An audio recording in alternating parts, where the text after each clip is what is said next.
Looking back on the season, what did you think of it? It was certainly a testing one from my point of view. When I first joined, obviously I came in November into a tough run of fixtures. Cliffy took over obviously late on in pre-season, muddled a squad together, and that squad did brilliant for him. Leading up to November, some good results, and you know, they were sort of overachieving, um, but still a great run of performances and picking up some great results along the way. Um, Obviously, when I came in, sometimes change, impacts a little bit on teams and players, and a little bit of uncertainty, and obviously never got off to the best start. So it was a real difficult period, lots of comings and goings. But ultimately, we knew the ultimate goal was this season, 2021. There was always an outside chance of the playoffs. Then we sort of got a little run together. Beating Leeds was certainly a high point, and then going away to Newcastle and winning, and then winning again to make it 3 on a spin. That gave everybody a real boost and sort of gave us hope again. And then the last game away at Loughborough, we sort of let ourselves down. Although just missing one player, James Cummings, on that particular day, had a big impact on the performance and the results. So overall, great for the season. Certainly from my side, would be could do better. Obviously, the coronavirus impacted on us finishing the season. Once Wayne came in, and we sort of managed to get a formation and a team that we managed to nail and get back to basics.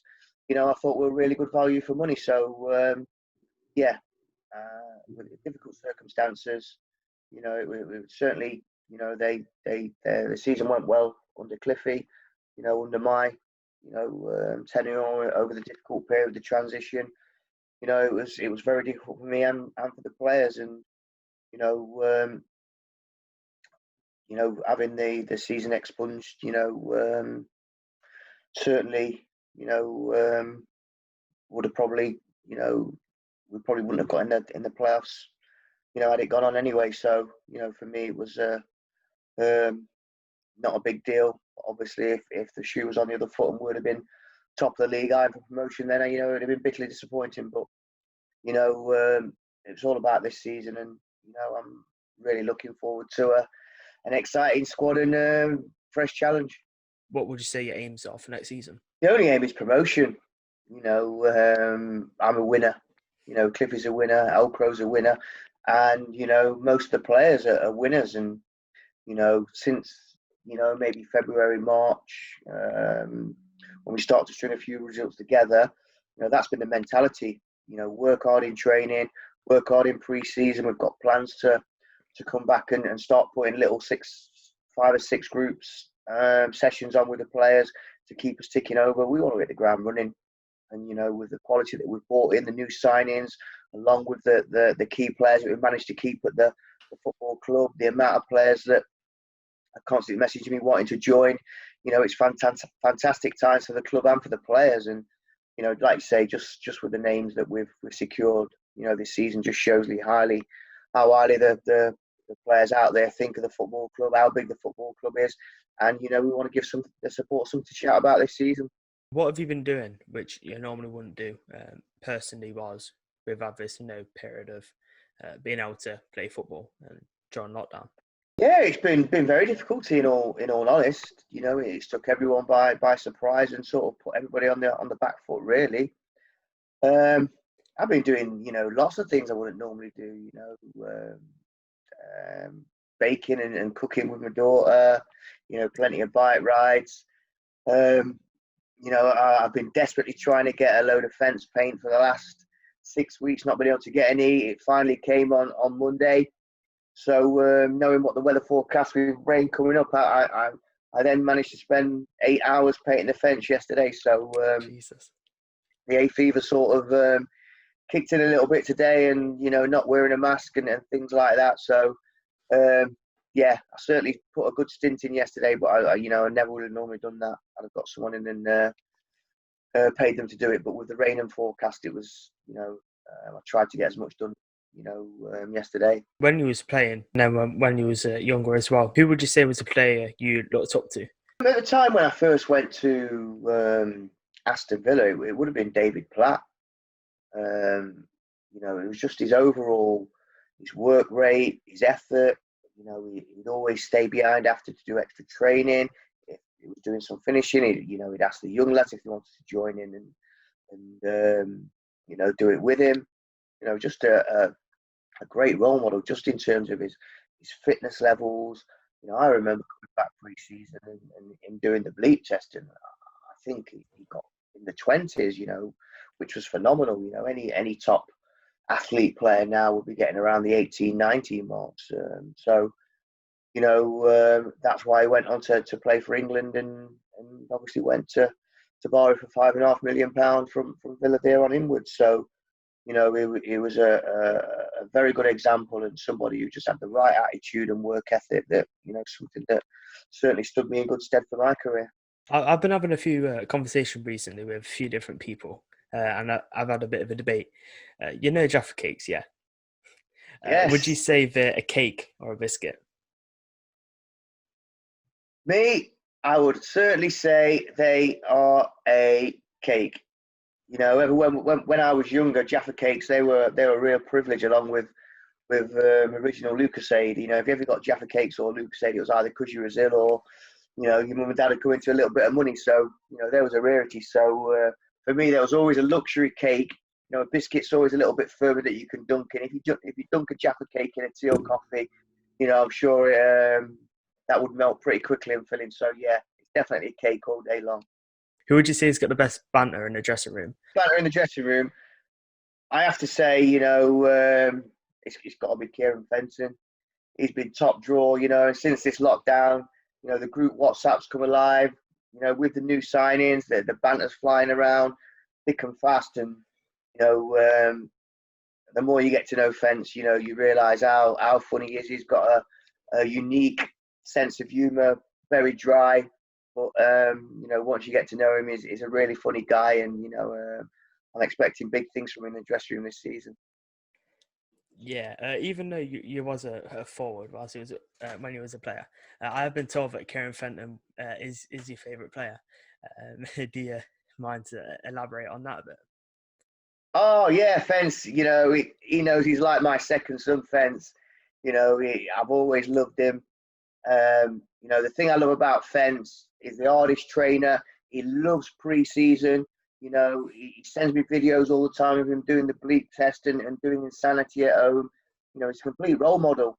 You ask any of the lads in training, he doesn't question any of my decisions in training. We never have any arguments. We never fall out. So, he's just been an amazing signing for me, and, by far the best player I've ever worked with. Yeah, you say he's a hard trainer, but would you say he's the best dancer?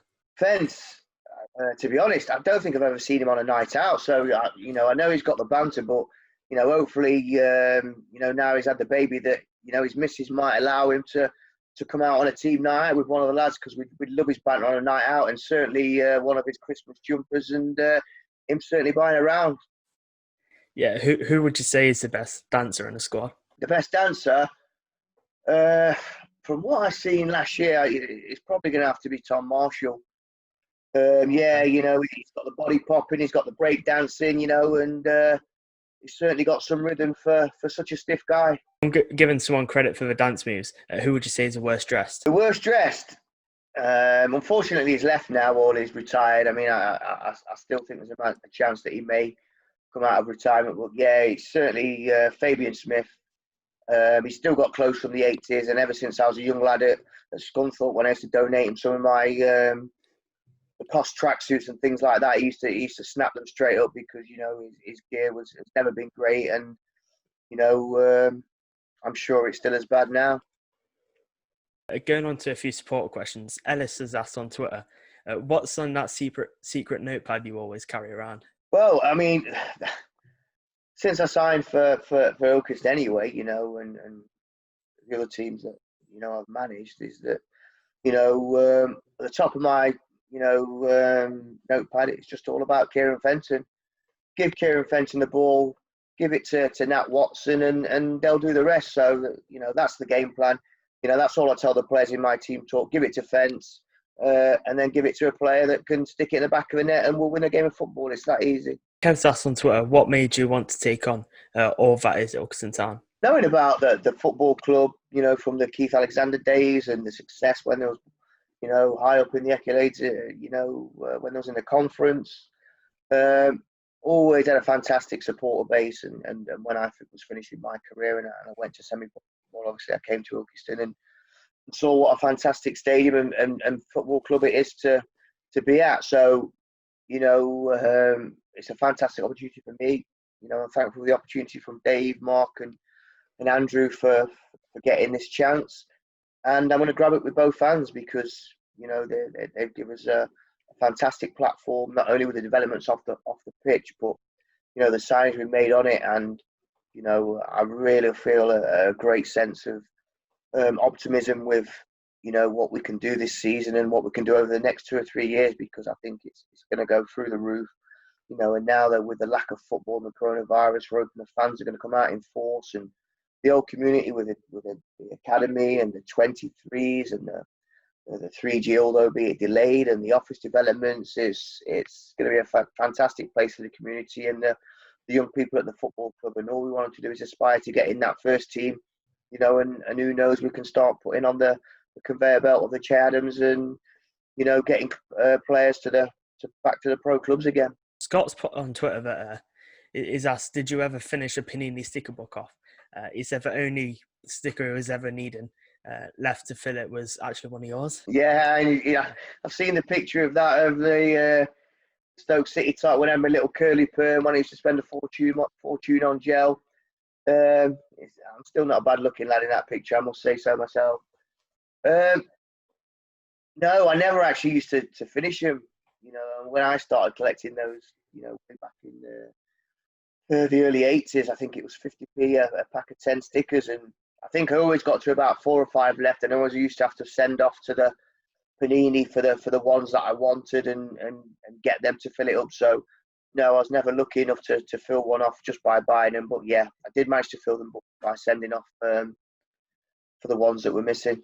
Andy's put on, asked on Twitter, why does it sound like you're on helium whenever you shout? Well, I think it's just because of the excitement, the buzz of the game, and the optimism to win games. And as people will know, I don't get excited or animated on the bench, so I'm not really sure what he's talking about. I'm cool, calm, and collected, so I don't think I ever raise my voice, during a game and would ever sound like a squeaky little man. Yeah, the next question I don't quite understand. It's about marmalade. It says, why is orange jam called marmalade? I have no idea. I did look at that question and sort of was a little bit puzzled, but unfortunately I can't answer that. And, I don't like marmalade, and I've never tasted orange jam, so I wouldn't be able to comment. Finally, our Monster Munch crisp. Monster Munch crisp. My daughter loves Monster Munch, and I must say I do like them myself. I would say they're more of a savoury snack. They're not as crispy as crisp, and they sort of melt in your mouth when you let them soak. So, I'm going to go for a savoury snack. And on that note, that's all the questions finished.